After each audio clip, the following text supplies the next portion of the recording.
how to create a Google form that doesn't require a sign in from your visitor. So let's say we are on our Google Forms. Let's say we take this form as an example. So we click on this.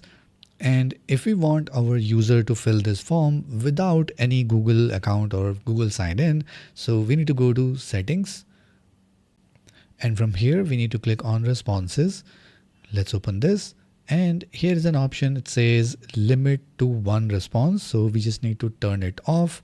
And with this, your form will become accessible to anyone and it doesn't require any Google sign in.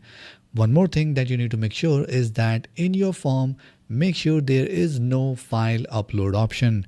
If it is there, then there is no way that user can fill up that form without a Google account. So make sure you do not have a file upload option on your form and just turn off this option, limit to one response, and your form will become public and anyone can fill it without any Google account.